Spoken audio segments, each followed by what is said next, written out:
అది.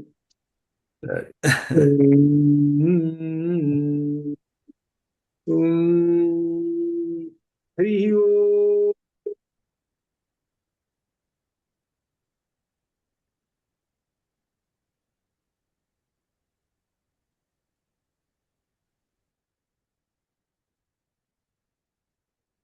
గురు బ్రహ్మ గురు విష్ణు గురుదేవో మహేశ్వర గురు సాక్షాత్ పరం బ్రహ్మ తస్మై శ్రీ గురవే నమః. జ్ఞానానందమయం దేవ నిర్మల స్ఫటికాకృతిమాధారం సర్వ విద్యానాం హయగ్రీవముపాస్మహే హయగ్రీవముపాస్మహే. శృతి స్మృతి పురాణానాం ఆలయం కరుణాలయం నమామి భగవత్పాదం శంకరం లోకశంకరం.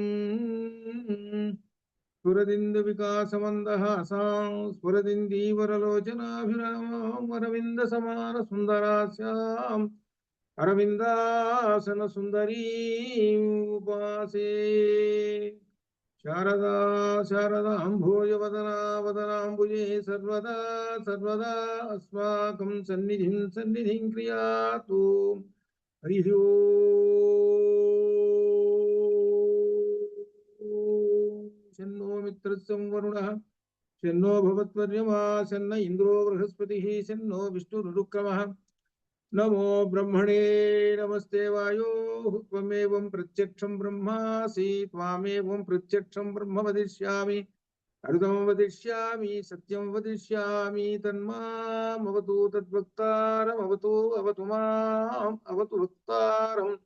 ఓం శాంతి శాంతి. ఓం భయాతు.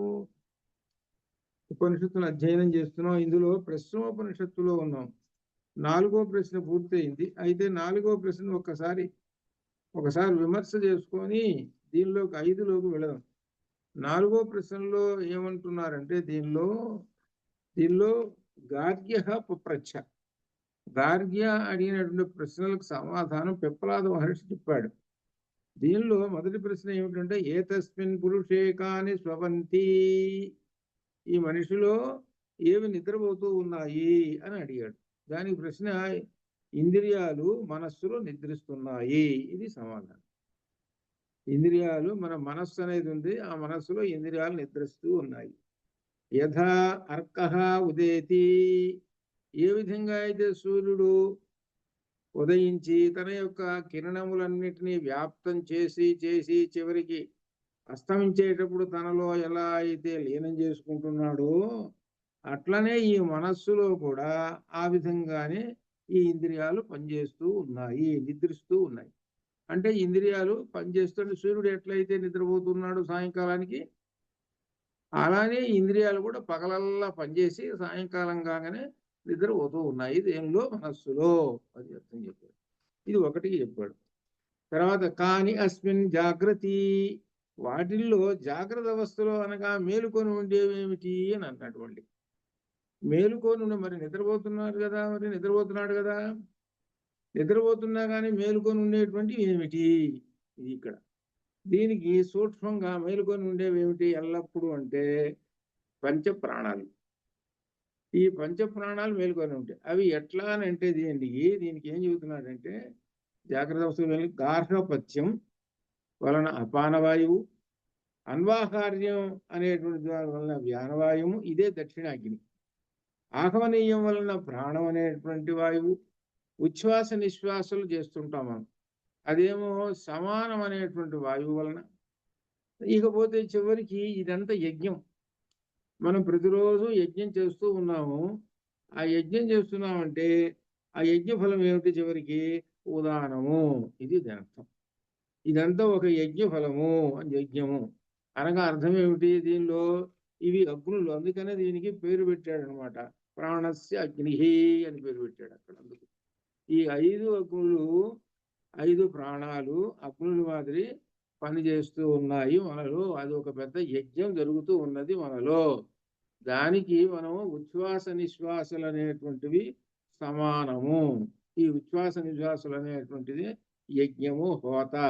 వాటిల్లో గార్హపత్యము, అన్వాహార్యం, ఆహ్వనీయము అనేటువంటి అగ్నులు ఉన్నాయి అని ఈ విధంగా మనం చెప్పాడు. అయిన తర్వాత ఇంకో మళ్ళీ వదిలిపెట్టలేదు ప్రశ్న. తతర ఏష దేవః స్వప్నాన్ పశ్యతి.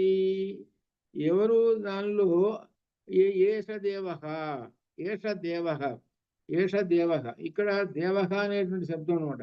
ఈ జాగ్రత్త అవస్థలో ఏర్పడిన సంస్కారాలకు ఈ దేవః మనస్సు, దేవః అంటే మనస్సును, ఇంద్రియాలను పక్కన పెట్టి జాగ్రత్త అవస్థలో ఏర్పడిన సంస్కారం స్వప్నంలో తనకు తానే మరో ప్రపంచం. మనస్సు ఏం చేస్తుందంటే, మనస్సు అనేటువంటి దేవత ఇంద్రియాలను పక్కన పెట్టేసేసి, అసలు ఏంటి ఇంద్రియాలు ఎవరి ఆధీనంలో ఉంటాయి? మనస్సు ఆధీనంలో ఉంటాయి. మన ప్రగ్రహమేవచ అక్కడ వచ్చింది. మనస్సు ఆధీనంలో ఉంటాయి ఇంద్రియాలు. ఇప్పుడు ఏం చేసిందంటే మనస్సు తనలో ఉన్న ఇంద్రియాలన్నింటినీ పక్కన కూర్చోబెట్టేసింది. మీరు పని చేయవాకండి అని చెప్పేసేసి తాను పని చేయకుండా, అవి పని చేయకుండా, అయితే ఈ మనస్సు ఏం చేసిందంటే జాగ్రత్త అవస్థలో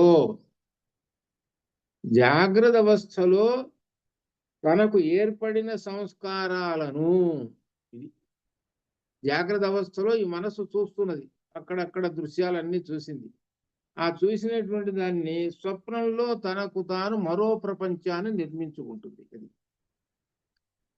అంటే అప్పుడు ఇంద్రియాలన్నీ పక్కన కూర్చోబెడుతుంది. ఇంద్రియాలు ఏం చేస్తుంటే, కళ్ళు ఏమో చూస్తుంటాయి, చెవులు వింటుంటాయి, ఇట్లా ఉంటుంటాయి కదా. మరి స్వప్నంలో చూస్తున్నాడు, వింటున్నాడు, తింటున్నాడు అన్ని. అంటే వింటున్నాడు అంటే చెవులు పని చేయాలి కదా.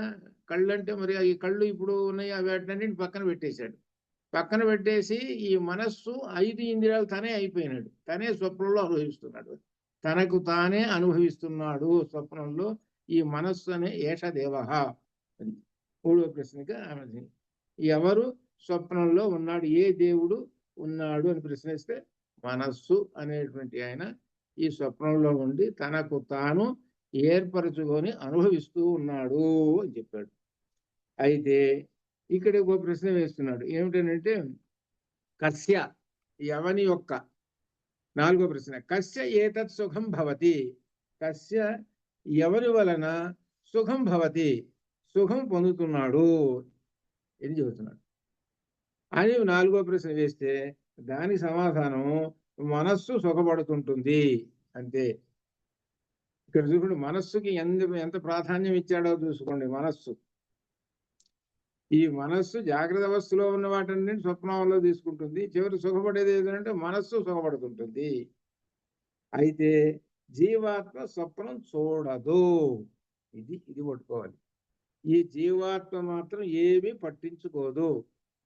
అంతా ఈ మనస్సే. ఈ మనస్సేనమాట. జీవాత్మ మాత్రం ఏ మాత్రం స్వప్నాన్ని చూడడు. వాడికి సంబంధం లేదు, వీడికి ఏమి సంబంధం లేదు. అయితే మనస్సు మూల ప్రకృతిచే ఆక్రమించబడి ఉంటుంది. ఇక్కడ తెలుసుకోవాలి, ఇది పాయింట్. మనస్సు మూల ప్రకృతిచే ఆక్రమించబడి ఉండటం వలననే ఈ కళలు వస్తున్నాయి. ఇదే తాను అనుభవిస్తున్న మూల ప్రకృతి అని అంటే సత్వ రజస్తమో గుణములు కలిసినటువంటి ఒక పదార్థం. దీన్ని మనం చెప్పుకోవాలంటే సులభంగా అర్థం చేసుకుని క్రూడ్ ఆయిల్. దానిలో నుంచే రకాలు తీసేది, దాన్ని విడగొడతారు కదా. ఈ 3 త్రిగుణములు దీనిలో అంతా కలిసిపోయి ఉంటాయి. ఈ కలిసిపోయి ఉండేటప్పటికి ఆ మూల ప్రకృతి ఈ మనస్సు మీద ఆవరించి ఉంటుంది. ఆవరించి అది ఏం చేస్తుంది అనమాట, రజోగుణానికి తమో గుణానికి సంబంధించినటువంటి ఏవైతే జాగ్రత్త అవస్థలో చూసావో మొత్తం 3 గుణాలకి వాటిని పునః మళ్ళీ పట్టుకొస్తుంటుంది. దీనికి కారణం ఏమిటి? మూల ప్రకృతి. ఈ మూల ప్రకృతి మనస్సు మీద చేసేటువంటి ప్రభావం. అది దీనికి కూడా దూరం వెళ్ళిపోతున్నాడు. ఈ మనస్సు ఇట్లా చేస్తున్నది కదండి, మనస్సు ఇంద్రియాలను పక్కన పెట్టి తాను అనుభవిస్తున్నది అంటున్నారే, మరి మనస్సు మరి దీని మీద ఏది ప్రభావం ఉందండి? మూల ప్రకృతి. ఆ మూల ప్రకృతి ప్రభావం వలన మరి అటువంటిప్పుడు జీవుడు ఉన్నాడు కదా, మనలో జీవాత్మ అనేవాడు ఉన్నాడు కదా, వాడు ఏమన్నా చూస్తున్నాడా, చేస్తున్నాడా, వాడు ఏమన్నా చేస్తున్నాడా అని అంటే వాడు ఏం మాట్లాడటం లేదు, వాడికి సంబంధమే లేదు. ఈ జాగ్రత్త అవస్థలో చూసినటువంటి స్వప్నాలకు సంబంధం ఏమీ లేదు అసలు అని కస్య ఎవరికి సంబంధం ఉన్నది, ఎవరు సుఖపడుతున్నారు? మనస్సే సుఖపడుతున్నది. తర్వాత 5వ ప్రశ్న కస్మిన్ను. సరే ఇప్పుడుదా చెప్పుకుంటూ వచ్చారండి, పైన పంచప్రాణాలు చెప్పారు ఏంటి, కానీ అస్మిన్ జాగృతిలో ఏవి మేలుకొని ఉంటాయి, అలానే కథరయేషదేవ, వీటన్నిటి కూడా పైన సమాధానాలు ఒక్కొక్కటి చెప్పుకుంటూ వచ్చారు. వాటన్నింటినీ కలిపి ఇక్కడ ఒక ప్రశ్న వేస్తున్నాడు. కస్మిన్ను దేనిపైన ఇవన్నీ సర్వే వీళ్ళందరూ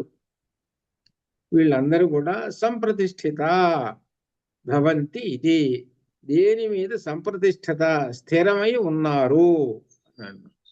చివరి 5వ ప్రశ్న దేని మీద స్థిరమై ఉన్నారు అని అంటే అప్పుడు దీని సమాధానము ఏమిటంటే పరమాత్మ యందు స్థిరమై ఉన్నారు. ఎట్లా అంటే ఒక ఉపమానం చెప్పాడు. దీనిలో మన ఉపనిషత్తుల్లో మీరు ఉపనిషత్తులు అధ్యయనం చేసేటప్పుడు ఉపమానములు అని హెడ్డింగ్ పెట్టి ఒక పుస్తకం రాసేయచ్చు. అట్లనే భగవద్గీతలో కూడా ఉపమానములు ఉన్నాయి, వాటి మీద రీసెర్చ్ చేశారు, పిహెచ్డి తీసుకున్నారు. ఆ ఉపమానంలో హెడ్డింగ్ పెట్టి ఈ ఉపమానం చెబితే గాని మనకి ఇక్కడ సందర్భం పూర్తిగా అర్థం కాదు. ఏమిటంటే ఉపమానం, పక్షులు సాయంకాలానికల్లా తిరిగి అవి సాయంకాలం సూర్యాస్తమయం కాగానే వాటి గోళ్ళకి చేరుకుంటాయి,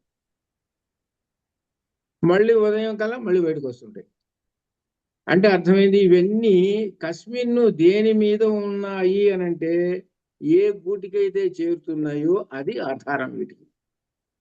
ఎవరు ఆ గూడు అని అంటే దీనిలో ఆత్మ లేక పరమాత్మ.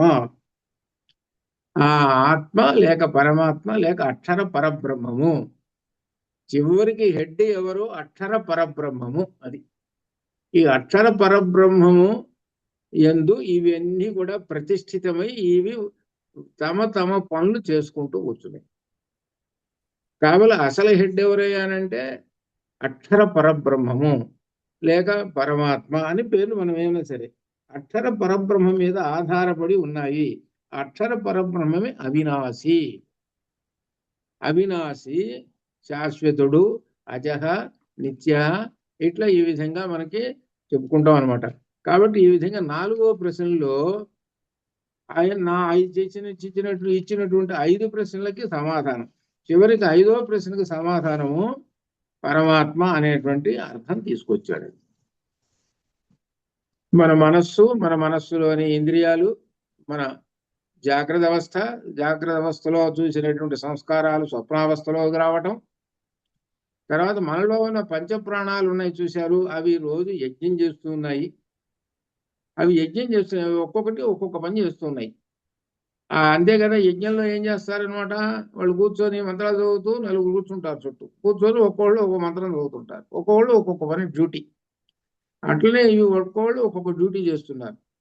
ప్రాణం ఒక డ్యూటీ, అపానం ఒక డ్యూటీ, అట్లా చేస్తున్నారు. కోత అనేటువంటి వాడు ఒకడు, ఉచ్ఛ్వాస నిశ్వాసలు, వాడు ఏం చేస్తున్నాడు అనమాట, గాలి పీల్చుకోవటం గాలి వదలటం చేస్తున్నాడు. చేసిన తర్వాత చివరి యజ్ఞం అయిపోయిన తర్వాత యజ్ఞ ఫలం అండి అంటారు. యజ్ఞ ఫలం ఏంటంటే ఉదానము. ఆ ఉదానము మనకు చక్కగా పనిచేస్తుంది. ఈ యజ్ఞం చేయటం వల్ల ఉదానం పనిచేస్తున్నది. ఈ ఉదానం అనే దాని గురించి కూడా మనం చెప్పుకున్నాం అనమాట.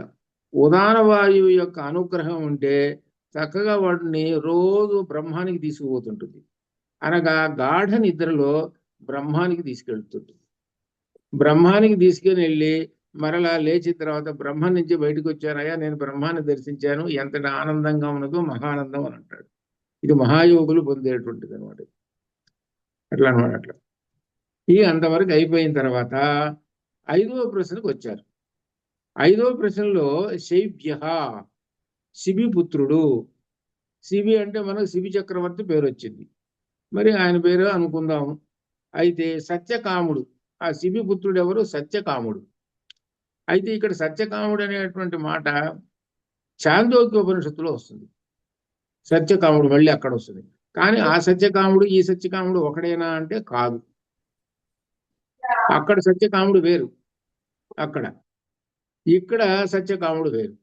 అక్కడ సత్యకాముడి చరిత్ర వేరు. సరే, అయితే ఇక్కడ ఆ సత్యకాముడు ప్రశ్న వేస్తున్నాడు. ఏమిటంటే సహా యో అవై తద్ భగవన్. అక్కడ మాట విడదీసుకోవాలి. హే భగవన్ అనగా ఇక్కడ గురువు గారిని వాళ్ళు ఆ ప్రాచీన కాలంలో, రామాయణ కాలంలో కూడా గురువు గారిని గురువు గారు అని అనరు. అక్కడ పదం ఒకటి ఉన్నది, భగవన్ అనేటువంటి శబ్దం వేస్తారు. రామచంద్రమూర్తి కూడా అందరి కూడా ఋషులందరి కూడా భగవన్ అనే ప్రశ్న సంబోధన చేశాడు. భగవన్, హే మహాత్మా, ఏమంటున్నాడంటే సహాయ, అతడు ఎవరు, ఏమిటి, ఎవరు అనేటువంటిది మనుష్యేషు. మనుష్యేషు అంటే ఈ మానవుల యందు, ప్రాయణాంతం, అక్కడ ఆ పదం చూసుకోండి, ప్రాయణాంతం. ప్రాయణాంతం అంటే మరణం వరకు,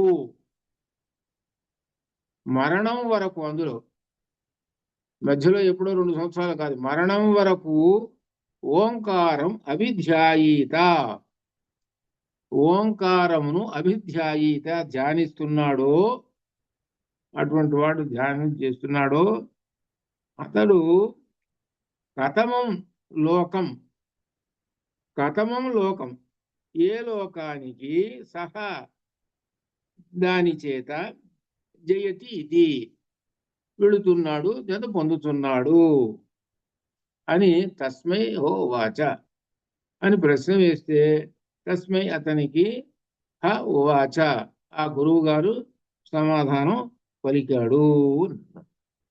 ఈయన ప్రశ్న వేసింది ఏమిటి అంటే మరణాంతకము, మరణం చివరి ప్రాణం పోయేదాకా ఓంకారాన్ని ధ్యానం చేస్తున్నటువంటి వాడు ఏ లోకానికి పోతాడు, ఇది ప్రశ్న. ఈ ప్రశ్నకి మనకు గీతలో 8:13, గీతలో గీత రెడీగా, ఇప్పుడు చెప్పేటప్పుడు గీత ఒకటి రెడీగా పెట్టుకోవాలి. ఆ గీతలో 8:13 దీనిలో ఓమిత్యేకాక్షరం బ్రహ్మ వ్యాకరన్, మీకు బాగా కంఠస్థాలు కూడా వచ్చి ఉండాలి. వెంటనే అనగనేటప్పుడు కల్లా మీకు మనసులోకి రావాలి అది. ఓమిత్యేకాక్షరం బ్రహ్మ వ్యాకరన్ మాం అనుస్మరన్, మాం అనుస్మరన్. ఆ బ్రహ్మం ఎవరు? మాం, నేనే. ఆ అనుస్మరన్ యః ప్రయాతి త్యజన్ దేహం, యః ప్రయాతి త్యజన్ దేహం, దేహమును, యహ ఎవడైతే దేహమును త్యజన్ వదిలివేసి ప్రయాతి వెళుతున్నాడో, సయాతి పరమాంగతిం, సహ అతడు పరమగతికి యాతి వెళ్ళుతున్నాడు, అనగా పరమ పదానికి వెళుతున్నాడు. ఓం అనేటువంటి ఈ ప్రణవాన్ని ఎవరైతే నన్ను ఉచ్చరిస్తూ దేహము వదిలేటప్పుడు కూడా, దేహాన్ని వదిలేటప్పుడు కూడా ఎవరు ఉచ్చరిస్తూ ఈ ఓంకారాన్ని చెబుతుంటారో వాళ్ళు నా యొక్క బ్రహ్మం అనే పరమ పదానికి చేరుకుంటారు అని మనకు గీత 8:13లో చెప్పాడు. దీన్ని బట్టి చూస్తుంటే మనకు అనేకమైనవి ఉన్నాయి మోక్షానికి వెళ్ళటానికి. మంత్ర దీక్షలు ఇట్లా అనేకమైనవి ఉన్నాయి, అనేకమైన. అవి అంటే అర్థం ఏంటి? రకరకాల దారులు, రకరకాలైనటువంటి దారులు. ఇది ఏ దారి అని అంటే ఎక్కడ ఆగకుండా నాన్ స్టాప్ బస్సు ఇది వెళ్ళిపోతుంది. అదే కనుక బాలామంత్రం అయితే చతుర్విధ ఫల పురుషార్థ సిద్ధ్యర్థం వెలుగుతుంటుంది. అనగా చతుర్విధ ఫలాలు అందిస్తూ నిన్ను బ్రహ్మమును చేరుస్తుంటుంది. అంటే మధ్యలో ఏమిటనమాట, మనకు కావాల్సిన గృహస్థాశ్రమానికి కావాల్సిన వాటిని కూడా సమర్పణ చేస్తూ మనల్ని జాగ్రత్తగా తీసుకొని పోతుంటుంది. అది మధ్యలో స్టాపులు వస్తుంది. ఇది అట్లా కాదు. ఇది ఎలా ఏంటనంటే జీవితాంతం వాటికి ఇంకా రెండో పనే లేదు. ఓం అనేటువంటి ఓంకారమే, ఆ ఓంకారమే బ్రహ్మవాచకం. ఈ ఓంకారం అనే బ్రహ్మవాచకంలో త్రిగుణాలు ఏముండవు. అది అదే బాలామంత్రంలో త్రిగుణాలు ఉంటాయి. ఇది తేడా. ఇక్కడ దీనిలో నిర్గుణ పరబ్రహ్మం, ఇందులో ఏది ఓంకారంలో సరాసరి తీసుకొని పోతుంది. ఇది చెప్పే తేడా, వాటికి వీటికి ఉండేటువంటి తేడాలు అవి. ఇవి ఆ ఓంకారమును ఉచ్చరించే విధానం చెబుతున్నాడు. సహజంగా ఓంకారాన్ని ఉచ్చరించే విధానం దాని ప్రకారంగా ప్రస్తుత కాలంలో కొద్ది మంది ఎవరు ఉచ్చరించడం లేదు. అయితే మాత్రం ఒకటి మాత్రం అనుకున్నారు, తెలిసింది, ఓం అనేటువంటిది లేకుండా ఏ మంత్రం చెప్పకూడదు అని జనరల్ గా ఒకటి తెలిసింది. ఓం నమ శివాయ, ఓం నమో నారాయణాయ, ఇట్లా ఈ విధంగా ఓం తోటి చెప్పాలనేటువంటిది తెలిసిందే. అయితే ఓం అనేటువంటి ఉచ్చరించే విధానం ఉన్నది, అది ప్లుతం. అది 3 మాత్రలు కలిసినటువంటిది. ఊకాలోర్జస్వ దీర్ఘప్లుత ఎక్కడొచ్చింది? కౌముదిలో వస్తుంది, పాణినీయంలో. ప్లుతం అది. ఈ ప్లుతాన్ని ఉచ్చరించాలి. ఈ ప్లుతంలో 3 మాత్రలు ఉంటాయి, వాటి వివరణ చెప్పుకుంటూ వస్తున్నాడు. ఇది అనమాట. ఈ ఓంకారాన్ని ఉచ్చరించేటువంటి వాళ్ళని నేను చూశాను. ఎక్కడ ఉచ్చరిస్తున్నారనంటే గుళ్ళల్లో ఉచ్చరించడం లేదు ముందు, తర్వాత సంగతి. అసలు గుళ్ళో ఆ దేవాలయంలో ఓంకారాన్ని ఉచ్చరించాలి అసలు లెక్క. మొట్టమొదట భక్తులను కూర్చోబెట్టి 5 నిమిషాలు ఓంకారం ఉచ్చరించిన తర్వాత మనం కార్యక్రమాలు మొదలుపెట్టాలి. అసలుది శూన్యం. ఇది ఒక బోర్డు మాత్రం అక్కడ ఉంటుంది, రేట్లు అక్కడ బోర్డులు రేట్లు ఉంటాయి, వాడు చూస్తుంటాడు ఇట్లా, ఆ కట్టి దాని డబ్బులు కట్టి రసీదు తీసుకొని పోతుంటాడు. అంటే దృష్టి దేని మీద ఉంది చూడండి, దృష్టి దేని మీద ఉంది? డబ్బుల మీద, బోర్డు మీద ఉంది దృష్టి. ఈ మంత్రాలు చదివేటువంటి వాడికి కూడా దృష్టి దీని మీదనే ఉంది. అంటే ఏమిటనమాట, ఎక్కడ ఉంది అసలు ఆలయం అంటే? భగవంతుడు, దేవహ అంటే అర్థం ఏమిటి? బ్రహ్మం అంటే ఓంకారం. ఓంకారం ఎంతమంది చేస్తున్నారు? ఎవడు చేయట్లేదు, ఏదో వస్తున్నాం పోతున్నాం అంతే. ఆ సత్యసాయిబాబా భక్తులు ఉంటారే, వాళ్ళు ప్రారంభంలో మొట్టమొదట ఓంకార ధ్యానము వాళ్ళు పెట్టారండి. నేను ఒక అమెరికా వచ్చినప్పుడు చూశాను, ఇక్కడ కూడా ఓంకార ధ్యానం మొట్టమొదటి చేస్తారు, ఒక 5 నిమిషాలు. ఆ ఓంకారం తర్వాతనే కార్యక్రమం మొదలవుతుంది. అట్లనే మనం కూడా ఓంకారం అనేటువంటిది పూజకు ముందు కానీ లేక విడిగా అయినా సరే, మొత్తం మీద రోజు మొత్తం మీద ఓంకారం అనేటువంటి ప్రణవాన్ని చేస్తే చాలు. ఒక్కసారైనా ఓంకారం, ఆ ఓంకారం అనేటువంటి ప్రణవం చేయాలంటే దానిలో ఎలా ఉంటుందంటే ఉచ్చైస్వరంతో వెళ్ళి ఆ స్వరాన్ని నెమ్మదిగా కిందకి దించాలి. అదే ఇవాళ నేను చెప్పాను, చూశారు అట్లా పైకి వెళ్ళి నెమ్మదిగా కిందకి దించాలి. కిందకి దించినప్పుడు నెమ్మదిగా వచ్చినప్పుడు అది ఎక్కడికి చేరుతుందంటే బ్రహ్మంలోకి చేరుతుంది. అది ఈ ఓంకారము బ్రహ్మంలోకి చేరుతుంది. ఊరికి ఎంతసేపు పెద్దగా ఓం పెద్దగా అని వదిలేసామనుకో అది బ్రహ్మంలోకి చేరదు. అది మధ్యలో కట్ చేసినట్టు ఉంటుంది అట్లా అనమాట. అందుకని ఉచ్చైశ్వరంతో వెళ్ళి నెమ్మదిగా తీసుకెళ్ళి దాన్ని బ్రహ్మంలో కలిపేసేయాలి. బ్రహ్మము యొక్క వాచకమే ఓంకారం. అదే విషయం మనకు ఏతద్ధి ఏవాక్షరం బ్రహ్మ ఎక్కడ కఠోపనిషత్తులో వచ్చింది. కఠోపనిషత్తులు యమధర్మరాజు చెబుతూ బ్రహ్మం అంటే ఏమిటండి అని అంటే ఓంకారమేనయా అని చెప్పాడు. ఆ ఓంకారాన్ని ధ్యానించే విధానం దీనిలో చెబుతున్నాడు అనమాట. అది దీనిలో ఏం చెబుతున్నాడంటే కథమం లోకం ఏ లోకం జయతి, ఏ లోకానికి పోతున్నాడు వీడు. ఓంకారాన్ని జపించినటువంటి వాడు ఏ లోకానికి పోతున్నాడు? మరణాంతం వరకు ఓంకారాన్ని ధ్యానించినటువంటి వాడు దేనికి పోతున్నాడు అని అంటే పరమ పదానికి పోతున్నాడు, మోక్షానికి పోతున్నాడు. అంటే ఏదో 1 రోజు 2 రోజులు చేయటం కాదు, వాడి జీవితం అంతా కూడా ప్రతిరోజు ఓంకారం. అది అర్థం, ప్రతిరోజు ఓంకారం చేయాలట. దాని సమాధానం చెబుతున్నాడు సత్యకామ. పరంచ అపరంచ బ్రహ్మ యదోంకార తస్మాద్ విద్యా విద్వాన్ ఏతేన ఏవ ఆయతనేన ఏకతరం అన్వేతి. సత్యకామ, శిష్యుడి పేరు సత్యకాముడు. ఆ సత్యకాముడితోడు ఆచార్యుడు అంటున్నాడు పరంచ అపరంచ బ్రహ్మ అనగా పరబ్రహ్మము అపరబ్రహ్మము ఈ రెండు కూడా ఏది ఓంకార, ఈ రెండు కూడా ఓంకారమే. ఇక్కడ 2 మాటలు వచ్చినాయి, మనం సహజంగా పరబ్రహ్మ అని ఉపయోగిస్తాం. ఈ 2వ మాట కూడా చెప్పాడు, ఏమిటంటే పరబ్రహ్మ ఒకటి, అపరబ్రహ్మ ఇంకొకటి. పరబ్రహ్మ అపరబ్రహ్మ ఈ రెండు కూడా ఏమిటి? విద్వాన్ ఏతేన ఏవా. విద్వాన్ అంటే విద్వాంసుడు అనగా జ్ఞానవంతుడు అని అర్థం. ఈ జ్ఞానవంతుడు ఏతేన ఈ రెండు ఉన్నాయే ఏవా వీటి చేత ఆయతనేన ఈ వీటి ఉపాయం ద్వారా అనగా అర్థమే రెండిటి ద్వారా వాటిని ఏకతరం అన్వేతి ఈ రెంటిలో ఒకదాన్ని పట్టుకొని అన్వేతి అనగా అక్కడికి చేరుతున్నాడు, అన్వేషిస్తూ ఉన్నాడు అనగా అక్కడికి చేరుతున్నాడు.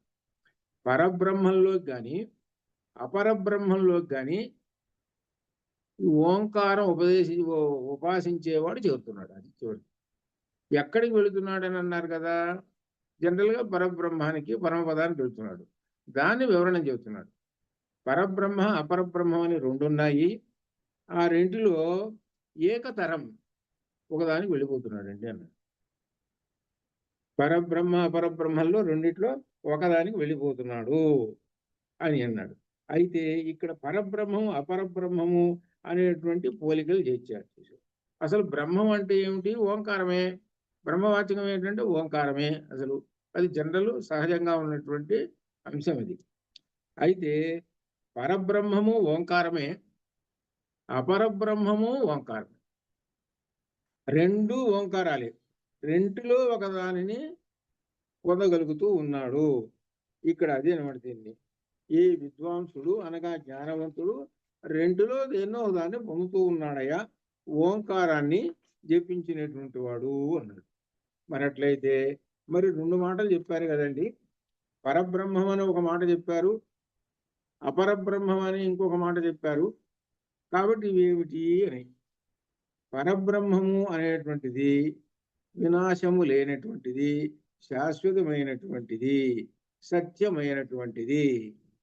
పురుషుడు అనే పేరు గలది పరబ్రహ్మము. అది ఇక్కడ దేనికి వస్తాడంటే ఒక ఉపనిషత్తుకి మనకు రెఫరెన్స్ రాబోతున్నది. ఆ ఉపనిషత్తు ఏమిటంటే నారాయణ ఉపనిషత్తు. నారాయణ ఉపనిషత్తు రెఫరెన్స్కి వస్తుంది. ఏమిటి నారాయణ ఉపనిషత్తులో ఏం చెప్పాడంటే నారాయణాత్ ప్రాణో జాయతే అని చెప్పాడు. నారాయణాత్ ప్రాణో జాయతే, నారాయణుడి నుంచి మొట్టమొదటగా ప్రాణము వచ్చినది అని చెప్పాడు. ఇక ఆ విషయం ఇప్పుడు వస్తున్న వివరణ. దీనిలో ఇది నారాయణ ఉపనిషత్తులో 3 పేరాలు ఉంటాయి. 3 పేరాలు. 4వ పేర చివరికి ఉంది. 3 పేరాల సంగతి చూడండి. 3 పేరాలు ఏంటంటే మొదటి పేర ఋగ్వేదానికి, రెండో పేర యజుర్వేదానికి, మూడో పేర 4 సామవేదానికి, చివరి 4వది అథర్వ వేదానికి. అలా ఉంటుంది. దానిలో రాసే ఉంది ప్రతి పేర చివరన ఏతద్ధర్వ శిరోవేది అనగా ఏమిటనమాట, నారాయణోపనిషత్తుని చదువుతున్నాము అని అంటే సూక్ష్మంగా 4 వేదాలు చదువుతున్నాము అని చెప్పటం. అది దానిలో సారాంశం. చివరికి నమో నమో నారాయణాయ అని అష్టాక్షరి చెబుతాడు. అష్టాక్షరి మంత్రం చెబుతారు. అది నారాయణ ఉపనిషత్తులో ఉన్నది. ఇక్కడ ఏం చెబుతున్నాడు అని అంటే సత్యము వినాశము లేనటువంటిది, పురుషుడు అనే పేరు కలిగినటువంటిదే పరబ్రహ్మము అని చెప్పాడు. ఇక తర్వాత ప్రాణము అంటే హిరణ్య గర్భుడు. ఇది ప్రాణము హిరణ్య గర్భుడు. ఇప్పుడు ఒకసారి గుర్తు చేస్తా. అంతే క్రితం దీనిలో బృహదారణ్యకోపనిషత్తులో దేవతలు ఎంతమంది అండి అని చెప్పుకుంటూ వస్తుంటే చివరికి అధ్వర్ణర అనే దాని చేతి 1.5 దేవత అని చెప్పాడు. ఏమిటి 1.5 దేవత అని అంటే, ఒకటనేటువంటి ఆయన పరబ్రహ్మం ఆత్మ పైన లేయర్గా ఆక్రమించి ఉన్నాడే ఆయన అర ఏమిటంటే ప్రాణము. అది ఈ ప్రాణము ఈ ఆత్మ రెండు ఎల్లప్పుడూ కలిసి ఉంటాయి. ఈ రెండు ఎల్లప్పుడూ కలిసి ఉంటాయి. అదేనమాట దానిలో. అందుకనే ఇక్కడ నారాయణోపనిషత్తులో నారాయణాత్ ప్రాణో జాయతే అన్నాడు. తర్వాత నారాయణ రుద్రోజాయితే ఇంద్రోజాయితే తర్వాత వచ్చినాయి అవి. కాబట్టి ప్రాణం అంటే ఏమిటనమాట, అంతటి ప్రసిద్ధి చెందినటువంటి ప్రఖ్యాతమైనటువంటిది.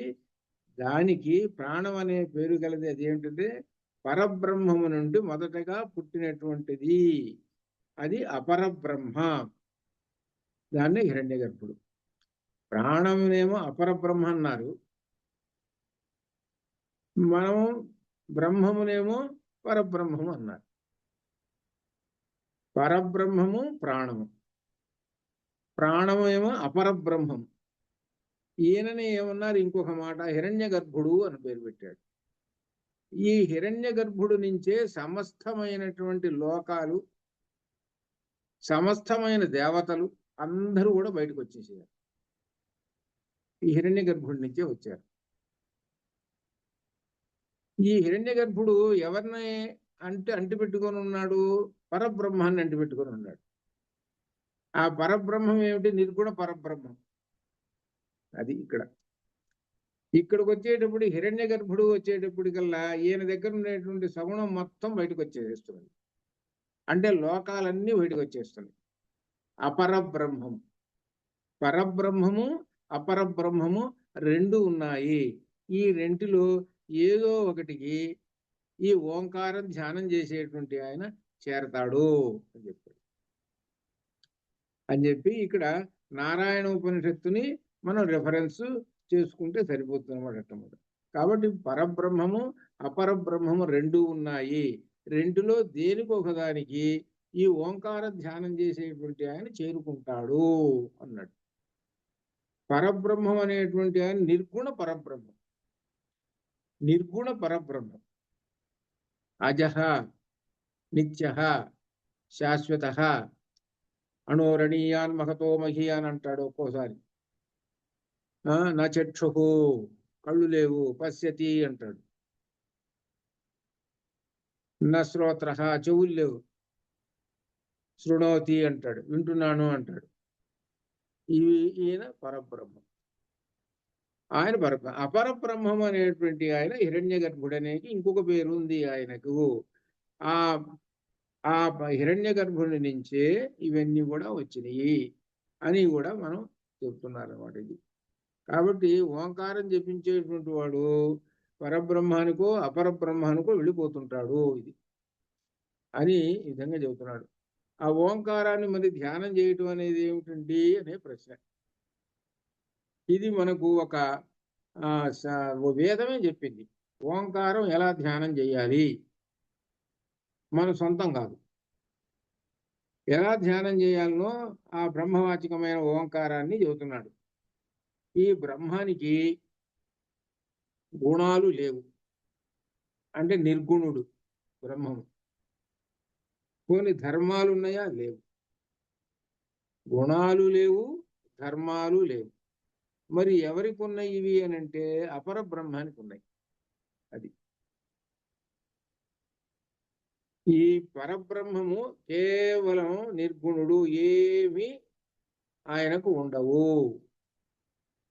అపర బ్రహ్మానికి ఉంటాయి. అది ఈ అపర బ్రహ్మమే. ఇది ఇంద్రియములకు గోచరము కాదు. ఏది? నిర్గుణ బ్రహ్మం. నిర్గుణ బ్రహ్మము ఇంద్రియములకు గోచరము కాదు. ఇది చెబుతున్నాడు పరబ్రహ్మాన్ని గురించి. పరబ్రహ్మము ఇంద్రియములకు గోచరము కాదు.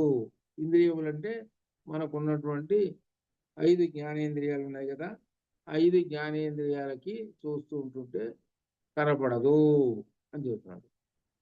అయితే ఇక్కడ ఏం చెబుతున్నాడు, ఓంకారంలో బ్రహ్మభావన చేసి మరి ఎట్లండి అది కనపడదంటున్నారు కదా. కాబట్టి ఓంకారమే బ్రహ్మము అని చెప్పారు కదా.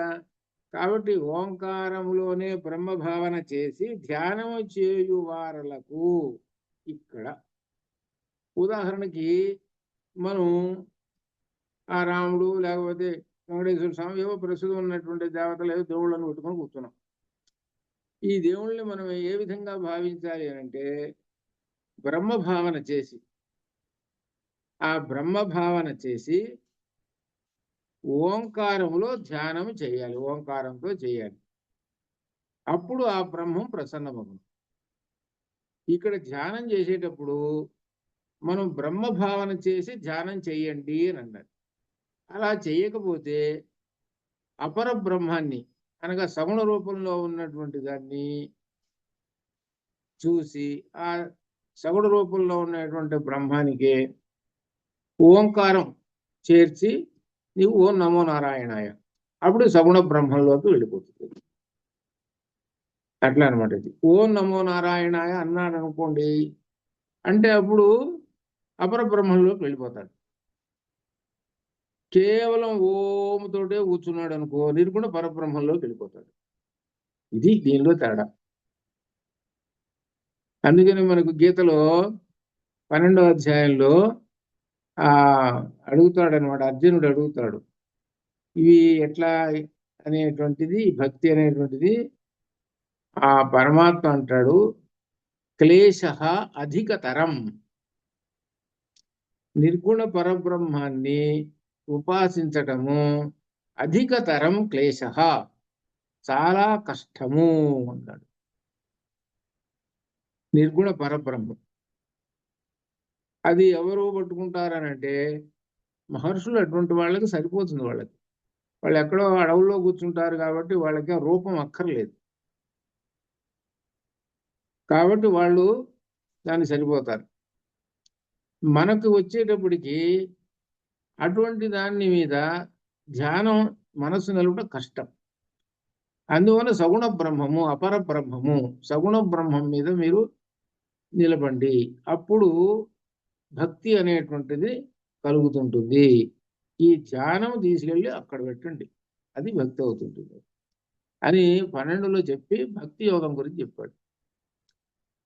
కాబట్టి ఇక్కడ ఓంకార వలన ఎలా చేరచ్చునో చెప్పుకుంటూ వచ్చారు. ఓంకార ధ్యానము వలన చివరి దాకా అంటే ప్రాణం పోయేదాకా ఎవరైతే ధ్యానం చేస్తున్నారో వాళ్ళు పరబ్రహ్మానికి లేక అపరబ్రహ్మానికి వెళ్ళిపోతారు అని చెబుతున్నారు. కాబట్టి ఓంకారం యొక్క విశిష్టత చెప్పినటువంటిది ఇది. అందువలన ఇవన్నీ పట్టించుకోకుండా కొంతమంది ఓంకార ధ్యానం రోజు 5 నిమిషాలు ఎట్లా చేసుకుంటూ ఉంటారు. ఓంకార ధ్యానం చేసి తర్వాత ఏమైనా చేసుకోవచ్చు. సరే, కొంతమంది ఏం చేస్తున్నారంటే నారాయణ మంత్ర ఉపదేశం తీసుకున్నారనుకోండి, వాళ్ళు ఏం చేస్తారంటే ఓం నమో నారాయణాయ. ఇదే ఓం నమో నారాయణాయ అనేటువంటి అష్టాక్షరీ మంత్రం యొక్క ప్రభావమే భాగవతంలో ఒక కథ. ఆ కథ ఏంటో చెప్పాలి మీరు. టైం 1 నిమిషం, సెకండ్స్ టగటగ పరిగెత్తుని చెప్పాలి, మీకు అందరికి వచ్చు.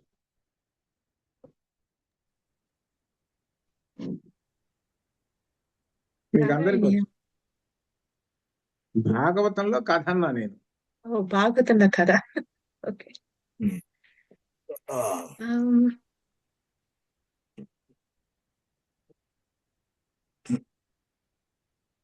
నారాయణ నుంచే సమస్త దేవతలు మీకు వచ్చారు. అందరికి వచ్చు, అది ఆ కథ మీకు అందరికి వచ్చు. గజేంద్ర అందరికి మోక్షం. వచ్చు. కొంచెం దారిలోకి కొంచెం దాన్ని దాటండి, అది కాదు. ఇంకా అట్లనే ఇట్లనే ఇంకోటి ఉంటుంది, అది అందరికి వచ్చు. ఎవరు చెప్పండి. ప్రహ్లాదుడు కాదు, అది ప్రహ్లాదుడు ఎల్లప్పుడు ఓం నమో నారాయణాయ అంటాడు. దానికి ఓం నమో నారాయణాయ అనేటువంటి అష్టాక్షరీ మంత్ర ప్రభావానికి చూపించడానికి ఒక కథ పెట్టాడు. అది దానిలో గజేంద్ర మోక్షం ఒకందుకు పెట్టాడు, భక్తి యోగానికి. అది ఒకందుకు పెట్టాడు. ఇది ఏమో దీనికి పెట్టాడు. ఓం నమో నారాయణ అనే అష్టాక్షరీ మంత్రం ఆయన కడుపులో ఉన్నప్పుడే నారదుడు ఉపదేశించాడు. గుర్తు తెచ్చుకోండి కథ. బయటకు వచ్చాడు, బయటకు వచ్చిన దగ్గర నుంచి ఎప్పుడు నమో నారాయణ ఉంటున్నాడు. అది అదే అనమాట. అందుకని ఇవన్నీ కూడా అంటే భాగవతం అనేటువంటిది, అసలు భాగవతం అనే దానిలో అంత ఉపనిషత్తులు నిండిపోయి ఉంటాయి. లలితలో ఎట్లయితే నిండిపోయి ఉంటాయో భాగవతంలో అట్లా నిండిపోయి ఉంటాయి ఉపనిషత్తులన్నీ. అది కాబట్టి ఇవన్నీ చదువుకునేటప్పుడు అట్లా రెఫరెన్స్లు వచ్చినప్పుడు ఇప్పుడు ఈ విషయం మీకు బాగా మనస్సులో నాటుకొని పోతుంది. అది అట్లా అనమాట. అది కేవలం టెస్ట్ చదువుకుంటూ పోవటం కాదు. అది అదే కాబట్టి ఓంకార ధ్యానం గురించి చెబుతున్నారు. ఓంకార ధ్యానం వల్ల అపర బ్రహ్మము కూడా ప్రసన్నం అవుతుంది. సహజంగా బ్రహ్మం ప్రసన్నం అవుతుంది, అపర బ్రహ్మం కూడా ప్రసన్నం మీకు కనబడుతుంటుందండి. నిర్గుణ పరబ్రహ్మము, సగుణ పరబ్రహ్మము రెండు కనబడతాయి అని చెబుతున్నారు. సగుణం అనేటప్పటికల్లా ఒక రూపం. కొంతమంది ఏంటి సగుణ బ్రహ్మానికి మనకు దీనిలో కూడా మన జాగరాజ్ఞ చెప్పాడు కదా రామచంద్రమూర్తి, అదే శుద్ధ బ్రహ్మ పరాత్పర రామ దీనిలో అలా వాళ్ళు అట్లా అనమాట. అది ఏమిటనమాట సగుణ బ్రహ్మం అంటే మనం వీళ్ళు రోజు ఈ విధంగా చేస్తున్నాం. ఏమిటంటే సగుణ బ్రహ్మోపాసన చేస్తున్నారు. ఓం నమో నారాయణాయ,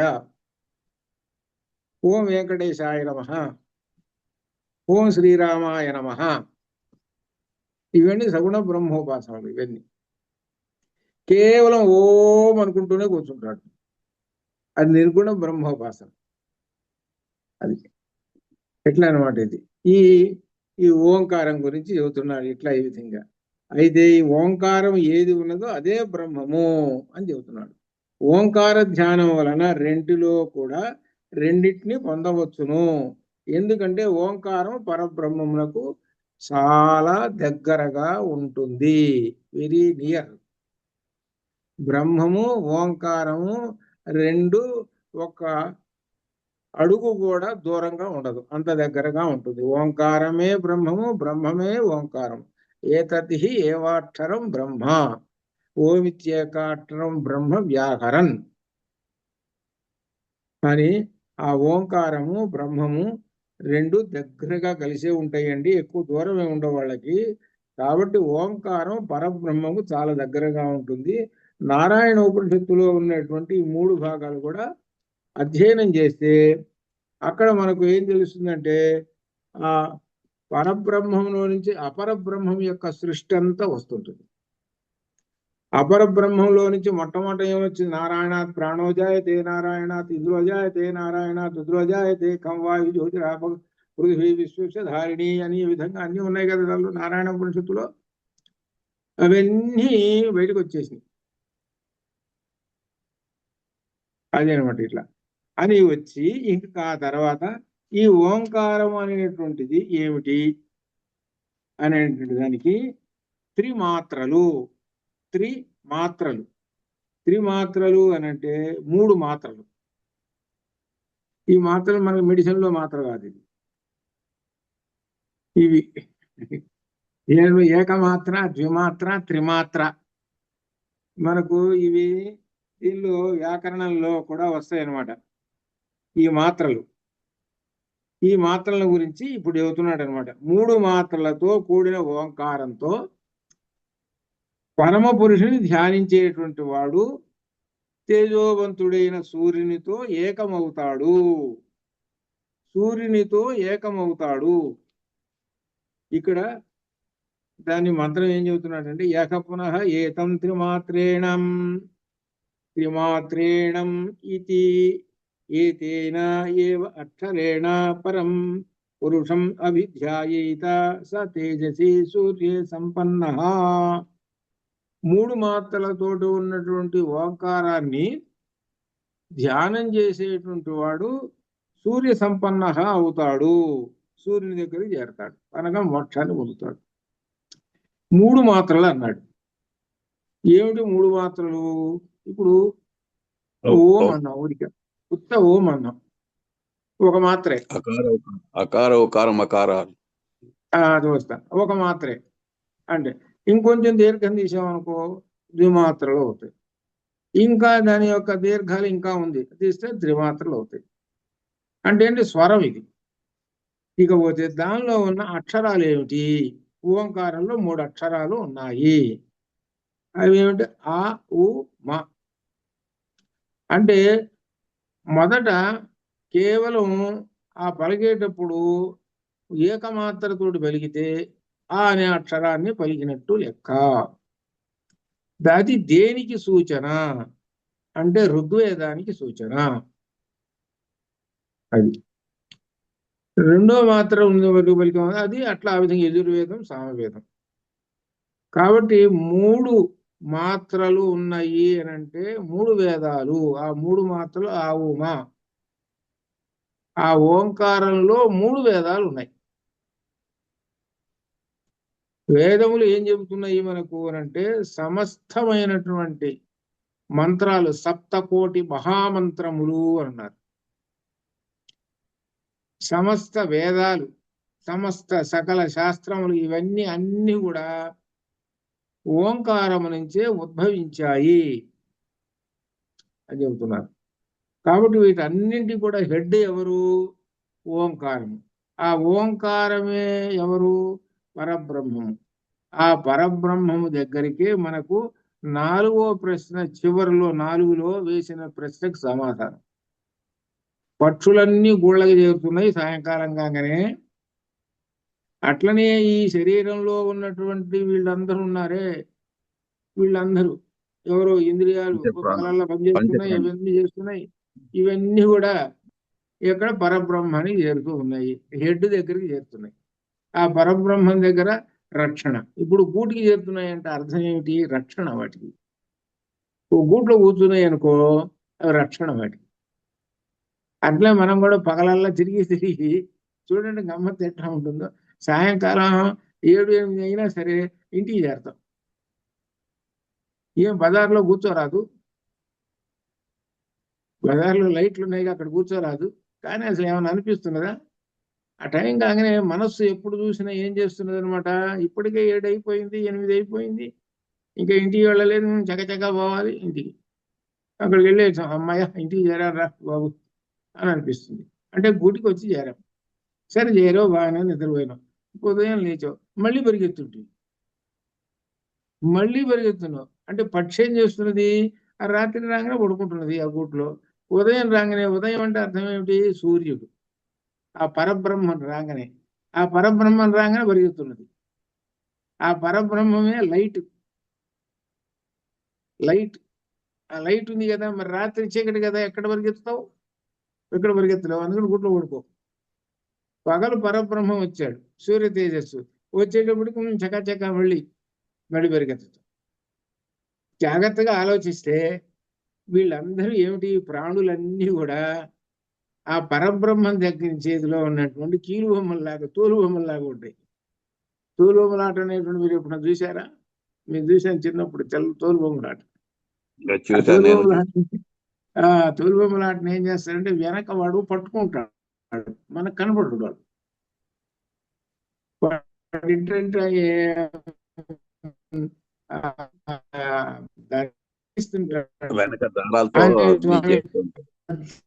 తగలబెట్టుకున్నాడు అంటే నువ్వు తోక చూపిస్తాడు. ఆ తోక చూపించి అట్లా వేసిన చూసే వాళ్ళందరికీ ఒక ఇది కలుగుతుంటుంది.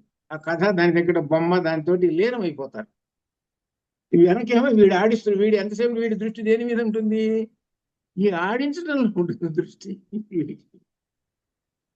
వీళ్ళేమో చూసే వాళ్ళందరూ ఆనందం పొందుతారు, నిజమే అనుకొని. ఇదంతా నిజమే ఆనందం పొందుతుంటారు. అట్లా అనమాట. అలానే ఆ బ్రహ్మం ఏం చేస్తుంటాడంటే వీళ్ళందరినీ ఆడిస్తూ ఉంటుంటాడు. ఆడిస్తూ ఆనందాన్ని, అట్లనే ఎవడు ఏది పొందుతాడు అది ఆనందం కానీ, దుఃఖం కానీ, సుఖాలు కానీ, ఇవన్నీ అదేనమాట అది. కాబట్టి ఆ పరబ్రహ్మము తెలుసుకోవాలి అని అంటే ఓంకారం అని చెబుతున్నాడు. ఇప్పుడు ఏం చెబుతున్నాడు అంటే త్రిమాత్రేణ, 3 మాత్రల చేత ఈ పురుషం అభిధ్యాయేత, ఆ పరబ్రహ్మాన్ని గనక ఉపాసన చేస్తే సూర్య సంపన్న.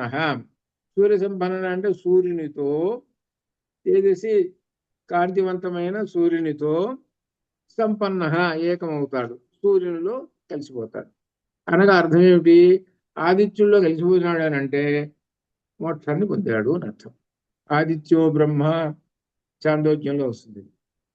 ఆ తర్వాత యథా, ఏ విధంగా అయితే పాద ఉదరహ, చూడండి ఎలా చెప్పాడో. దీనిలో పాము అని చెప్పాలి. పాము అంటే సర్పం అంటే చెబితే సరిపోలా. ఇక్కడ ఏ పదం ఉపయోగించినాడు? పాద ఉదరహ. ఉదరం అంటే పొట్ట, రొమ్ములు. ఆ రొమ్ములతో పాదములు కలిగినవి, రొమ్ములే పాదములుగా కలిగినటువంటి. ఇక్కడ అర్థం ఉరగము. అది సంస్కృతంలో ఉరగము అంటారు. ఉర అంటే రొమ్ము, అంటే ఈ ఉదరం పొట్ట, వీటితోటి నడిచేటువంటిది. ఉరగ అంటే ఈ రొమ్ములతో నడిచేటువంటిది అని అర్థం అనమాట. అది ఏమిటి? పాము. ఆ పదాన్ని ఇంకొక పదం చెబుతున్నాడు దీనిలో. ఉరగ అంటానికి పాద ఉదరహ అనగా దానికి ఉదరమే పాదములుగా కలిగినటువంటిది సర్పము. ఆ సర్పాన్ని పోలిక తీసుకొస్తున్నాడు. దేనికి పోలిక తీసుకొస్తున్నాడు అంటే ఆ సర్పం యొక్క త్వచ, చర్మం అంటే కుబుసం. చూడండి, తెల్లదాసు నల్లదాసు అని అంటాం మనం. రాసుబొమ్మలు తెల్లగా ఉంటుంది, అది అది తెల్లదాసు అంటాం. అది నల్లగా ఉంటుంది, నల్లదాసు బాగుంటాయి. ఇవి మనం పల్లెటూరులో ఎక్కువగా మేము ఎన్ని చూసామో చెప్పలేం, ఇది అనమాట. అలా ఆ కుబుసం అనమాట, అలా ఉంటాయి అనమాట. ఆ కుబుసం నుండి ఇక్కడ ఏం చెబుతున్నాడు? ఈ పోలిక తీసుకొచ్చి వినిర్ముచ్యతే, ముక్తి పొందుతుందో ఆ ఓంకారం వలన వీడు ఎలా అయితే అది శరీరం చర్మాన్ని వదిలించుకొని శుభ్రంగా వెళ్ళిపోతుంటుందో ఆ విధంగానే వీడు ముక్తి పొందుతాడు ఓంకారం వలన.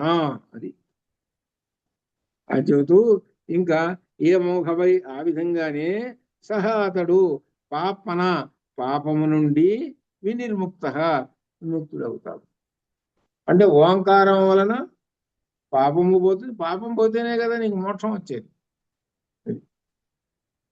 పాపము పోతుంది. ఇంకా సహా అతడు సామభిహి, సామగానం చేత బ్రహ్మలోకానికి ఉన్నీయతే, తీసుకుని పోతాడు. బ్రహ్మలోకానికి వెళతాట. సామభిహి, సామగానముల చేత. సామగానం అంటే సామవేదం. సామవేదం అధ్యయనం చేయటం వలన అతడు బ్రహ్మలోకానికి వెళ్ళిపోతాడు. సహా ఇంకా అతడు ఏతస్మాత్ జీవఘనాత్, ఈ హిరణ్యగర్భుని నుండి కూడా పరం శ్రేష్టము పురుషయం, హృదయంలో ఉండేది అయినటువంటి పురుషుని ఈక్షతే దర్శిస్తాడు. ఈ హిరణ్యగర్భుడి నుండి, అపరబ్రహ్మము నుండి పరబ్రహ్మాన్ని దర్శిస్తాడు. అపరబ్రహ్మము నుండి పరబ్రహ్మాన్ని దర్శిస్తాడు. అపరబ్రహ్మం అంటే సగుణం. సగుణ రూపాన్ని ధ్యానం చేస్తూ నిర్గుణంలోకి వెళతాడు. మోక్షం అంటే అర్థము నిర్గుణంలో చేరినప్పుడే మోక్షము. దానికి నీకు సహాయం చేసేది అపరబ్రహ్మము. అపరబ్రహ్మమే సగుణ రూపము. ఆ సగుణ రూపంలోనే మనం ఈ దేవతలు, ఈ దేవాలయాల్లో ఉన్న దేవతలు కానీ, మనం రామాయణంలో ఉన్న దేవతలు కానీ, లేక వేదంలో ఉన్న దేవతలు కానీ, వీళ్ళందరూ కూడా అపరబ్రహ్మము, సగుణ బ్రహ్మం. వీళ్ళని మనం పట్టుకొని వీళ్ళ ద్వారా నిర్గుణ బ్రహ్మంలోకి వెళ్ళిపోతాము. అప్పుడు మోక్షము. కాబట్టి మోక్షం సిద్ధించడానికి అపరబ్రహ్మాన్ని పట్టుకోమంటమాట. అపరబ్రహ్మాన్ని పట్టుకోవాలి అని అంటే ఓంకారము. ఆ ఓంకారం ద్వారా అపరబ్రహ్మాన్ని పట్టుకొని అక్కడి నుంచి నిర్గుణ బ్రహ్మంలోకి వెళ్ళిపోతావు. ఎప్పుడైతే అపరబ్రహ్మాన్ని పట్టుకున్నావో నీకు ఆల్రెడీ అక్కడ సీటు దొరికింది. నీకు టికెట్ ఇచ్చేసాడు, కాగితం ఒకటి. ఈ కాగితం ఇచ్చి మన సీట్ వచ్చేసింది, అయిపోయింది. ఈ హాయిగా క్షేమంగా హాయిగా ఉంటాడు. అక్కడ సీటు దొరుకుతుందో లేదో కాగితం ఇచ్చేసాడు, ఇన్ని నెంబర్ సీటు ఇదేని హాయిగా నింపాదిగా పోతాడు, పోయి కూర్చుంటాడు. ఎవడన్నా కూర్చుంటే లే అంటాడు, లేస్తాడు, వాడు మనం కూర్చుంటాం. అట్లే ఈ సగుణ బ్రహ్మం అనేటువంటిది మనకి ఆ నిర్గుణ పరబ్రహ్మానికి, మోక్షానికి ఆల్రెడీ అంతా పాస్ చేసి కూర్చుంటుంది. ఈ సీట్ ఇచ్చేసేసానంటుంది.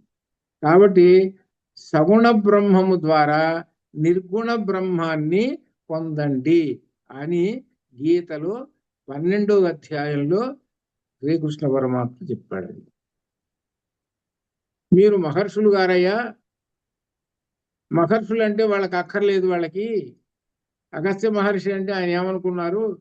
ఆయన నిర్గుణ పరబ్రహ్మము నువ్వు ఉపాసించాడు. ఆయనకి పరబ్రహ్మ వెళ్ళిపోతాడు, ఎప్పుడు కావాలంటే అప్పుడు వెళ్ళిపోతారు, వస్తారు వాళ్ళ మహర్షులు. కాబట్టి వాళ్ళకి లెక్కలో ఇది కాదు, వాళ్ళకి నిర్గుణ పరబ్రహ్మంలోనే ఉంటారు వాళ్ళు ఎప్పుడు కూడా. మనం మాత్రము అక్కడ మాత్రం మన చేత కాదు. కాబట్టి ఏమిటంటే నిర్గుణ పరబ్రహ్మాన్ని ఉపాసించాలన్నా సగుణ బ్రహ్మాన్ని ఉపాసించాలన్నా ఓంకారమే. కాబట్టి ఓంకారంతో నువ్వు సగుణ బ్రహ్మం ఎవరో అనుకుంటున్నావు, నారాయణుడిని నేను చేయాలి, పూజ చేయాలి అనుకుంటున్నావు. అప్పుడు ఓం తగిలిచ్చు, ఓం నమో నారాయణ. వెంకటేశ్వర స్వామి ఓం వెంకటేశ్వర మొదలుపెట్టు, ఓం శ్రీరామాయ నమః మొదలుపెట్టు. అందరికీ ఓం తగిలిచ్చేసి ఆ ఓం తోటి నీవు వాళ్ళని ధ్యానం చెయ్యము. చేస్తే ఆ సగుణ బ్రహ్మాన్ని చేరుకుంటావు. సగుణ బ్రహ్మాన్ని చేరావని అంటే నిర్గుణంలోకి వెళ్ళిపోతావు. కాబట్టి ఓంకార ధ్యానం గురించి ఈ విధంగా చెప్తున్నాడు. అది ఆ ఓంకార ధ్యానం అది. అందుకనే కృష్ణుడు అంటాడు దానిలో మామేవా అంటుంటాడు. ఏంటి తెలుసునా? అనుకుంటుంటే మీరందరూ శ్రీకృష్ణుడు అంటే ఒక ఇంత 6 అడుగుల మనిషి నల్లంగా ఉన్నాడు అది ఇది కాదు. మామేవ అంటే పరబ్రహ్మమును అని అర్థం. అది అక్కడ అర్థం. అది అర్థం చేసుకోవాలి.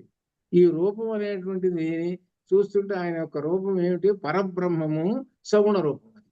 పరబ్రహ్మము యొక్క సగుణ రూపం అంటే నిర్గుణ బ్రహ్మము యొక్క సగుణ రూపం. అయితే ఇందుకు శ్రీకృష్ణుడు భగవద్గీత చెబుతున్నాడు. సరే, మన అందరికీ తెలుసు. నిజంగా ఎవరు చెబుతున్నారు? భగవంతుడు పరమాత్మ చెప్తున్నా.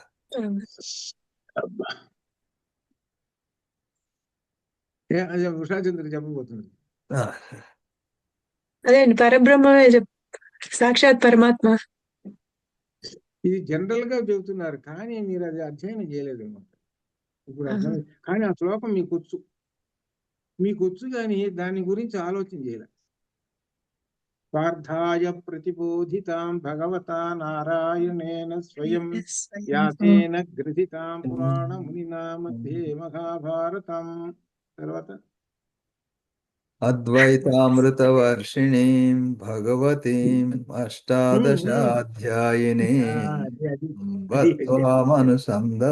అంబత్వామనుసందధామి. అంబ అంటే అమ్మ అంటే శ్రీ లలితా పరమేశ్వరి. శ్రీకృష్ణుడిలో పైకి శ్రీకృష్ణుడు రూపం కనబడుతున్నది మనకి, కానీ లోపల కూర్చున్నది శ్రీ లలితా పరమేశ్వరి కూర్చుంది. ఆమె చెబుతున్నది.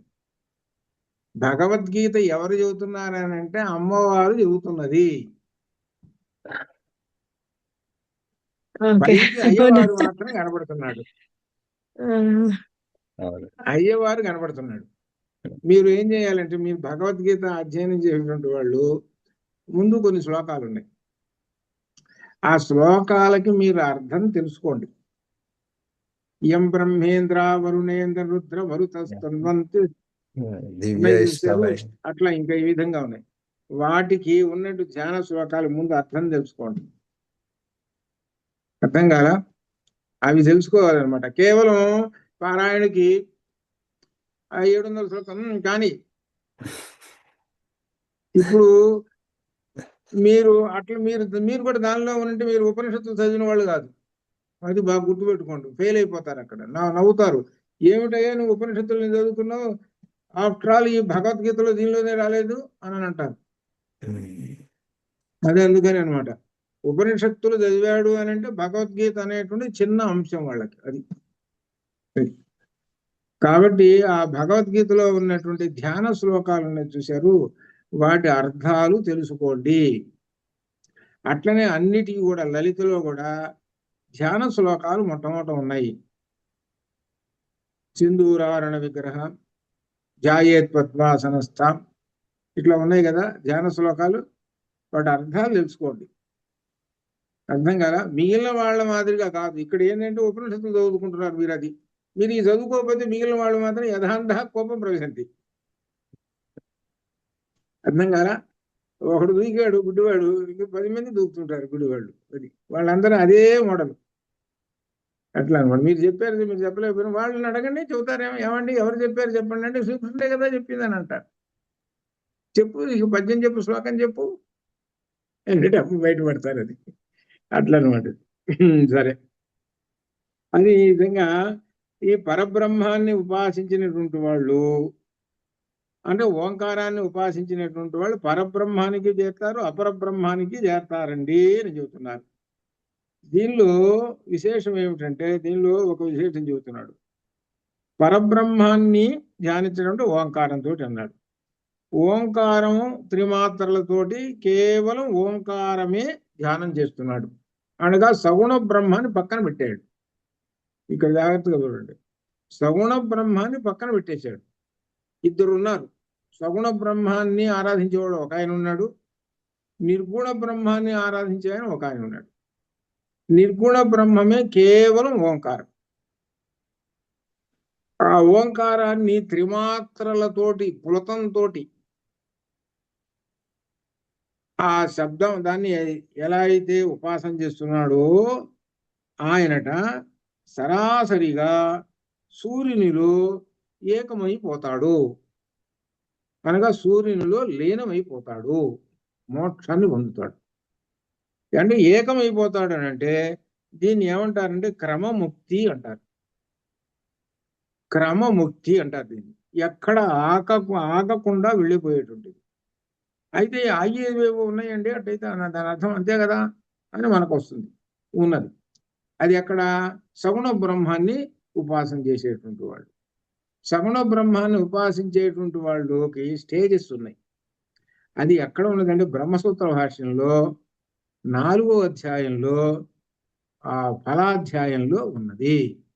దానిలో ఎలా వెళతాడో, స్టేజెస్ ఎట్లా వెళతాడో చెప్పాడు అన్నమాట. దానిలో ఒక అమానుషమైనటువంటి ఒక మనిషి రూపం కానిటువంటి ఒక దేవతా రూపం వచ్చి తీసుకొని పోతుంటాడు.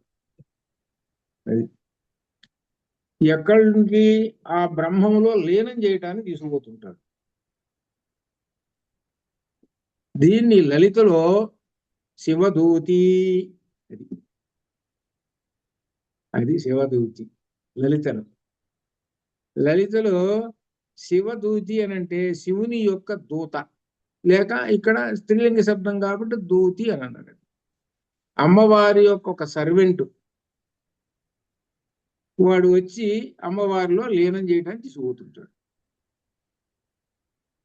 ఆ తీసుకుపోయి దానికి 8 మెట్లు ఉంటాయి. ఉన్మని అనేటువంటి ఒక చోట వస్తుంది, ఆ మెట్లలో ఒకటి. అక్కడికి వెళ్ళి చివరికి అమ్మవారిలో లీనమైపోతాడు. అది మనకేంటి లలిత దాని ప్రకారం. దీనిలో ఏం చెబుతున్నాడంటే సగుణ బ్రహ్మంలో ఈయన ఫలాధ్యాయంలో వస్తుంది. ఎక్కడెక్కడ స్టేజెస్లో ఎలా వెళ్ళిపోతాడు. ఆ వెళ్ళిపోవటం అనేటువంటిది ఏమిటంటే, ఈ పంచభూతాలు ఉన్నాయి చూడండి, ఇవి కింద నుంచి చూస్తే భూమి, ఇట్లా ఈ విధంగా వీటన్నిటిని ఛేదించుకొని వెళ్ళిపోతాడు. అంటే వీటి యొక్క మాత్ర అసలు వాసనే ఉండదు. దేనికి మోక్షంలోకి వెళ్ళేటువంటి వాడు ఈ మొత్తం ఈ వాసనే ఉండదు. పంచభూతాలు ఏంటి? మన 24 తత్వాలు చెప్పుకున్నాం కదా. 4 4 5 20, 4 అంతఃకరణ చతుష్టయం, మొత్తం 24. ఈ 24 ఏమాత్రం అంటం, అప్పుడే వెళ్ళిపోతాడు. దీన్ని లలితలో ఈ అంటకుండా ఉండటానికి ఒక బీజాక్షరం ఉన్నది. ఆ బీజాక్షరమే హ్రీం బీజాక్షరం. అది ఈ రహస్యాలు అంటే ఏంటనమాట, ఒకటి ప్యారలల్ గా ఇట్లా నడుస్తున్నది. ఇది లలిత ప్రకారంగా చివరికి చేరేటువంటి స్టేషను ఒకటే. లలిత పట్టుకున్నటువంటి వాడు చేరే స్టేషను ఒకటే. ఇదిగో ఈ పట్టుకున్న వేదాన్ని పట్టుకున్నటువంటి వాడు, ఈ ప్రశ్నోపనిషత్తు ఇటువంటి ఉపనిషత్తులు పట్టుకున్నటువంటి వాడు, ఓంకారాన్ని పట్టుకొని చేరేటువంటి వాడు స్టేషను ఒకటే. అది అదే అనమాట. అంత విశేషం లలితలో వస్తుంది అనమాట. అది లలితలో ఏమిటనమాట, 2 అపరబ్రహ్మానికి సంబంధించినటువంటి సగుణ రూపానికి సంబంధించినటువంటి అన్నీ వస్తాయి. కాబట్టి సగుణ రూపాన్ని ధ్యానం చేసేటువంటి వాళ్ళు మనం అంటే అర్థం ఏమిటి? గృహస్థులము. అది గృహస్థులు. సన్యాసులు మాత్రము పరబ్రహ్మాన్ని చేస్తారు. సన్యాసులు అంటే ఇక యోగులు ఇట్లా. దీనిలో అది ఈ తేడా ఇది అనమాట. ఇది అని ఈ విధంగా ఈ 3 అక్షరాలతోటి కలిసినట్టు ఆవు మాతోటి కలిసినవి. ఈ ఆవు మాతోటి కలిసినటువంటి వాటిని 3 కదా. కాబట్టి ఈ 3 తోటి అన్ని చెప్పుకుంటూ వచ్చారు. 3 వేదాలు చెప్పుకుంటూ వచ్చారు. అలానే ఇక మొత్తం 3 అవస్థలు ఇట్లా ఇవన్నీ కూడా ఈ 3 అనేటువంటి దాని కింద వస్తాయి. త్రయీ దేనిలో వచ్చింది? లలితలో. అట్లా అనమాట. అదే మనం ఇంకా చెబుతున్నాడు. తిస్రో మాత్రా మృత్యుమత్య ప్రయుక్త అన్యోన్య సక్త అనవిప్రయుక్త క్రియాసు బాహ్యాభ్యంతర మధ్యమాసు సమ్యక్ ప్రయుక్తాసు సకంపతే సకంపతే నా కంపతే. అక్కడ సా కాదు, అక్షరాలు కూడా సాకి నాకు తేడా లేకుండా పడుతుంటాయి. నా కంపతే యహ తిస్రః 3 మాత్రలు ఏకైకశ ఒక్కొక్కటిగా ప్రయుక్త ప్రయోగిస్తే అనగా ఒక్కొక్కటిగా చదివితే మృత్యుమత్య మరణశీలము. దీనిలో ఒక మాట చెబుతున్నాడు. ఒక మాత్రతోటే చదివాడయ్యా. ఓంకారం అనేది 3 మాత్రలతో చదవాలి. కానీ కేవలం ఓం అన్నాడు. ఒక మాత్రే. ఈ ఒక మాత్రతో చదవటం వల్ల వీడికి ఏం వస్తుందని అంటే మృత్యు మరణశీలము అనగా బ్రహ్మ దృష్టి ఉండదు, అనగా మరలా పడతాడు. అది అర్థం. ఓంకారంలో ఒక మాత్రతోటే జపిస్తుంటే వీడు మళ్ళీ పడతాడు అని అర్థం. అది. తర్వాత అన్యోన్య సక్తాహ ఒకదానితో ఒకటి చేరినట్లయితే అప్పుడు అవిప్రయుక్తాహ తప్పుగా ఉపయోగించబడవు. అనగా ఒకదానితో ఒకటి గనక ప్రయోగించి చెబుతుంటుంటే ఆవుమాలు కలిపి చెబుతుంటుంటే తప్పు రాదు. బాహ్యాభ్యంతర మధ్యమామహ వెలుపల లోపల మధ్యలోను కర్మలలోను సమ్యక్ సరిగ్గా ఉపయోగించబడినప్పుడు జ్ఞాని నా కంపతే కంపించడు. అనగా అర్థం చెబుతున్నాడు చివరికి. కేవలం ఒక మాత్రతోటి ఓంకారాన్ని జపించకండి. అలా జపిస్తే నువ్వు మళ్ళీ పుడతావు. ఓంకారం అంతటి పవిత్రం ఓంకారం అని వచ్చింది కదా. అటువంటి పవిత్రమైనటువంటి దాన్ని ఎలా జపించాలో అలా జపించాలి. అలా జపించకుండా కేవలం ఓం అనే వదిలేసేస్తే మళ్ళీ పుడతావు. కాబట్టి ఓంకారాన్ని ఎలా జపించాలో అలా జపిస్తే అతడు నా కంపతి, అతడు కంపించడు. అనగా అర్థం ఏమిటంటే ధ్యానం నుంచి బయటికి రాడు. అది అర్థం. ఓంకారం అనేటువంటిది పూర్తిగా ధ్యానంలో ఉండాలి అని చెబుతున్నాడు. 3 మాత్రలు దేనికదే ప్రయోగించినట్లయితే మరలా పుడతాడు. అట్లా కాకుండా 3 మాత్రలు కలిపి ఆ ఊమా కలిపితేనే ఓంకారము దీర్ఘం వచ్చేస్తుంది, పులతం వచ్చేస్తుంది. అలా చెప్పాలి అని అంటాడు. ఒకదానితో ఒకటి కలిపి ప్రయోగిస్తే అందులో దోషం లేదు. దాని విడగొట్టి గనక చేస్తుంటే అర్థం ఏమిటనమాట? కొంతసేపు ఓం కదా, ఆ ఓంలో కొద్దిగా జస్ట్ అట్టని వదిలేస్తాడు ఒక మాత్రం, ఇంకొంచెం వస్తాడు, అది ఇంకో మకారం అకారం అట్లా. అంటే ఏంటి, చివరికి 3 మాత్రలు ఉపయోగించడు వీడు. అది ఎందుకంటే కొన్ని చోట్ల చూస్తారు, మీరు గమనించుంటారు. అష్టోత్తరాలు శతోత్తరాలు చదువుతుంటారు మీరు, గుళ్ళల్లో చూసారా? తొందరగా చదవాలి. అర్చకులు వస్తారు కదా, మరి జనం వస్తారు కదా, అష్టోత్తరాలు చదవాలి కదా, ఇక చదువుతాడు. అయ్యా 108 కదా, 108 2 నిమిషాల్లో అయిపోతాయి. అది ఇప్పుడు ఇంక మీకు అర్థమై ఉండొచ్చు, ఇక నేను చెప్పే పని లేదు. ఇది అంటే ఏంటి, ఈ ఓం అనేటువంటి దాన్ని కూడా ఒక మాత్రను కూడా అరమాత్ర కూడా చెప్పాడో లేదో, అది అట్లా ఉంటుంది. అది కాబట్టి దేవుడు కదండి, దేవుడి దగ్గర ఎట్టయినా చెప్పచ్చండి. మొన్న ఒక ఆయన చేస్తున్నాడు. ఏమిటంటే వినాయకుడు పెళ్లి చేస్తున్నాడు. వినాయకుడు పెళ్లి చేస్తుంటూ మధ్యలో రామ కళ్యాణం చేశాడు. అంటే అర్థమైందా? ఈ మంత్రం చెప్తా. తర్వాత పాపం ఇంకొక అర్చకుడు ఆ గుడి అర్చకుడు ఏంటంటే ఈ మంత్రాలు చెబుతున్నారు అని అంటే, అయ్యా దేవుడు అంతా ఒకటేనయ్యా, ఏ మంత్రం అయితే ఏ భయ అంటే రాదు వాడికి. అసలు విషయం ఏమిటి, గణపతి మంత్రాలు రావు వాడికి, అందుకని ఈ తగిలిస్తాడు. ఇటువంటి బాబుతున్నారు. ఏం తయారని చూద్దాం, పలకరిద్దాం ఏంటంటే రూపం మాత్రం బ్రహ్మాండమైన రూపం, పంగనామాలు అవి ఇవి ఏదైనా సరే రూపం మాత్రం బ్రహ్మాండం, దానికి తిరుగు లేకుండా ఉంటుంది అన్నమాట రూపం. ఏమిటయ్యానంటే బ్రహ్మం అండి, అంత నారాయణ స్వరూపమేనండి అని అంటారు. ఇదో ఈ మంత్రాలు వచ్చారు. ఎందుకంటే ఆ ప్రస్తుత పరిస్థితి అలా ఉంటుంది అది. అయితే మనలాంటి వాళ్ళు ఏం చేస్తారంటే సర్వం కల్విదం బ్రహ్మ అని ఒక మాట అనుకొని దాని గురించి మనం ఈ బ్రహ్మస్వరూపం ఇలా ఉన్నది మనం సరిగానే అన్వయం చేసుకొని దాని గురించి అంటించుకోకుండా పోతాం. ఏమైనా అంటించుకున్నాం అనుకో మనం వెంట పరిగెత్తుతుంటాయి ఇంకా ఈ విమర్శలు అవి ఇవి. అందుకని నమస్కారం బాబు,